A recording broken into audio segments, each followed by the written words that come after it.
நேற்று டிடிவி தினகரன் அவரை கூட்டிட்டு வந்து கூட்டணி பேசுறீங்க. யார் சார் பேசணும்? என்டிஏக்கு தலைவர் யாருங்க? பியூஷ் கோயலா? பொறுப்பாளர் அவர் தானே. பியூஷ் கோயலா கேட்டது மட்டும் சொல்லுங்க சார். பியூஷ் கோயலா? என்டிஏக்கு தமிழ்நாட்டுக்கு தலைவர் யாரு? எடப்பாடி பழனிசாமி தானே. எடப்பாடி பழனிசாமி அங்க இருந்தாரா? பியூஷ் கோயல்கிட்ட போய் இவர் பொக்கே கொடுத்து சால்வை போட்டு கூட்டணி சேர்ந்துட்டேன்னு சொல்லி பேசுறது, இவர் சொல்றாரு என்டிஏல கூட்டணி ஆட்சி அமையணும் பேசிட்டு வர்றாரு. அவரு அதிமுக ஒருங்கிணைந்து அமையுங்கிறாரு.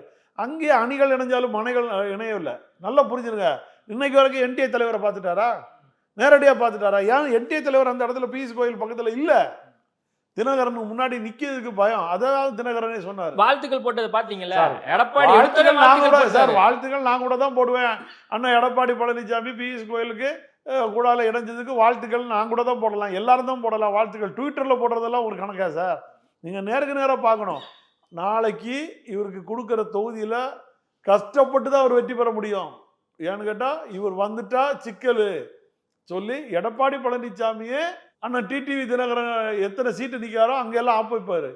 இவர் நாளைக்கு முதலமைச்சராக வரக்கூடாதுன்னு சொல்லி எங்கெல்லாம் வேலை செய்யணுமோ டிடிவி தினகரன் செய்வார். இந்த வேலைக்குள்ள எங்களை விட சொல்லுவீங்களா? இந்த விளையாட்டுக்குள்ள நாங்கள் போய் விளையாடணுமா? இந்த கோமாளி கூத்துக்குள்ள நாங்கள் போக விருப்பப்படல. அதான் சொன்னேன், சர்க்கஸ் கூடாரத்தில் முதல்ல இருந்த கோமாளிகள் கூத்து விளையாட்டு தான் இதை நடந்துட்டு இருக்கு. இதை நாங்கள் கண்டு அமைதியாக போகிறோம்.